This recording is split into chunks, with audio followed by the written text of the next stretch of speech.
Obligatory first question, Gaffer. Nice to see you again. And how's lockdown going for everybody? It's a bit Groundhog Day every day, but are you okay? Family okay? And you're keeping busy? Yeah, I mean, like we were saying, just to be clear, virus aside, we know how serious that is, but generally speaking, been okay. Family are well. Lots of calls and stuff, lots of calls with the players, or not so many with the players, but enough to keep them in the loop. They're all well, the staff as well. So, yeah, just keeping the wheels turning from a distance the best we can, really. And other than that, just I've finished the jet washing, so that's good news. I know, and it's funny, there is no football, but you have been very busy. I know your media commitments and lots of you've been talking about leadership conferences and all sorts of managerial podcasts. It seems like you've been a busy man. Well, I've been busy enough to keep me occupied. I mean, it's certainly not like running, Burnley Football Club, but I mean, distance meetings, as you said, are quite a bit of media work. Some's been quite good fun, actually, because obviously at the moment, despite the seriousness of the world, there's still some podcasts and things that are a bit more light-hearted. I did one from my old days at Nottingham Forest last night, and it was just about old stories about Brian Clough and stuff like that. So, no one's for a moment thinking parking how serious things are, but there's still got to be some light-hearted moments. So there's been some of that. There's been some of the more serious stuff with the general media and some stuff with businesses and stuff, which I quite enjoy some of that. So I've had some Q&As and shared some thoughts with other businesses and stuff. So, a balanced bag, really. And then other than that, like everyone else is doing, trying to eat well, trying to get on the bike a little bit and do a bit of fitness work and spend a bit of time with the family and keep my fingers crossed that it all can go ahead at some point. Yeah, I mean, to the nitty gritty. I mean, it's tough for the media at the moment in many ways. There's lots of space to fill, but that sort of creates its own issue, if you like, because the Premier League are having their meetings, they're in touch with yourselves, you've got your internal meetings. There's a lot of space to fill. And so it seems to change every day about the sort of when, if, and maybe things will start again. From our perspective, Gaffer, your perspective, where are you at in terms of the players and talks internally and with the Premier League about a possible restart? Well, it's all, I mean, firstly, it goes from central government. I have to remind people of that because people still, friends and stuff, keep ringing me going, you must know. And I'm going, I don't know anything. I just know what the central government's putting out. So, we're still on lockdown. The chairman has a meeting, a joint meeting with the other chairman from the Premier League. So there's some just guidelines, but you'll have read all them in the papers, estimated times if, obviously, the numbers keep getting stronger and testing keeps getting stronger. Some different varied muted ideas on possibilities of sharing grounds or just carrying on as normal, well, not normal, but playing home and away. Nothing's decided, by the way. No dates are decided at this time. I think what the Prime Minister says on Sunday will affect that as well. I think we're not quite sure. There's lots of conjecture about what's going to open and what's not, but we're not quite sure yet. That will then knock on to the Premier League meeting in which they'll take a view from the government on how we can best move this forward. So lots of ideas, lots of thoughts. We're very pro the idea of moving forward when we can, of course, when it's safe. The players are clear-minded about that as well. They want the season to carry on and be finished. I think for many different reasons, Pete, it's good for... I think we've all realised, actually, the importance of football in many different ways. The obvious one, because Mr. Hancock came out and put quite a strong statement out there. That opened a can of worms. But what people forget, behind all of that, there's lots of feel-good factor of football. There's loads of football fans out there, even casual armchair fans. Doesn't mean you have to go in a stadium all the time. We forget there's millions of people who just like being involved in football and around it, not let's say involved in it, but part of it. Mm. So I think there is a stimulus of mental welfare for a degree, not the serious side of mental welfare we understand, but the social side of it, that inclusive thing that football brings. And I think there is that. I mean, little simple things. My lad's a scholar. He can't even kick around in the garden with his mates. It's a simple thing, but it's an enjoyable thing. It gives a release. It gives a feel-good factor. So from that level of just kids going out and playing football, right the way up to fans. Unfortunately, it looks like won't be in a stadium, but you understand the train of thought, being in a stadium, being together. So there's a lot of links that go beyond the financial side of football. And I think that's as important. And I think if we can get the season up and running, I think football will play its part in paying something back. And who knows, while I want to ramble, because obviously I have plenty of time to think things through, it might even be now. I'm certainly not savvy enough with technology to understand how it works, but they might be able to put background noise in. They might be able to put digital fans into the stadiums, because if you think about it, they've certainly got enough footage of Burnley games, of Man City games, of Liverpool games. So can they find a way nowadays to make it like a more or as real as you can get it through a screen, if it is to be through a screen, which it likely is to be? Well, then can they enhance it? Can they get all these feel-good factors so that to try and give something back, not just financially, but to try and give something back to a very tough situation across the country, across the world, of course. And football does play a big part. And I think this has probably enhanced that and how powerful football is. And you've spoken to the players, you've had sort of collective chats there, happy. And we must always say, the proviso is it's got to be cleared by the government, it's got to be deemed to be safe. Yeah, so just to be on that basis. If we take the ideas that it will be a safe environment to go back, or as safe as possible, obviously, then on that proviso, the players are, I had a Zoom call the other day, wanted to make sure that they were feeling right about things, because there's lots of varying angles and very personal situations sometimes, of course, if you've had family affected or part of your family affected. But everyone was on the same thought. Everyone wants to get back training. They want the season to go ahead. And I think, like I say, they understand the importance to themselves as well, by the way, as individuals. I was a player for 20 years, and like most people in a workplace of whatever kind it is, as enjoyable as football is, but it is a workplace. You get used to that rhythm of life, that going in, training, the feel-good factor, don't forget, the endorphins it releases, the feel-good factor of training every day, being part of a group, although that will have to build to that. We understand that, with this distancing and things like that. But that day-to-day feeling of what it is to be a player, it's not just the game. The game's the most important, but it's that feel-good factor of training, being well, and sharing them experience with another group. So I think these are things that become highlighted when you can't get that. And I think our players are thirsty to get back to that and to get back playing at some point. A lot, as you said before, will depend on what the government say on Sunday in terms of guidelines. But have you been able to make tentative plans yet for training and return? I know it won't just happen overnight. There's a lot of planning involved.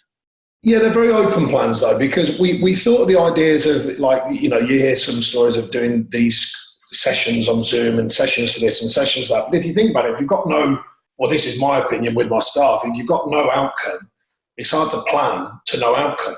So if you think of any sport, the most lengthy ones being, say, the Olympics and things like that, you're putting a 4-year plan together to get ready for that, but you've still got a date when that's going to happen. At the minute, we haven't got that.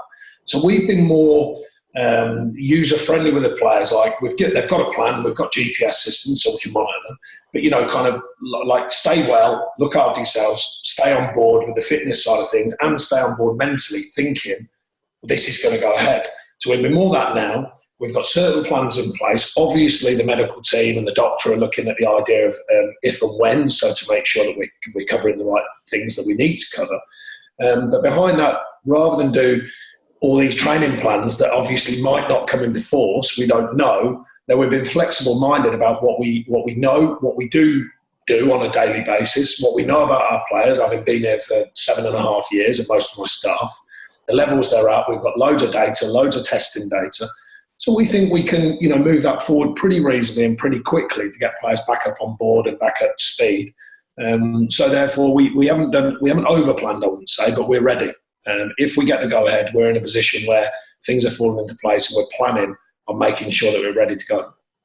We're chatting here on May the 6th today, and if it resumes, hopefully it resumes late June, whenever that is. I mean, that's still more than a month away. A lot can change in that time, can't they? So I think football is right to be planning, and at the minute, that is it. It's all it is. It's a plan, isn't it? Which we hope can come to fruition.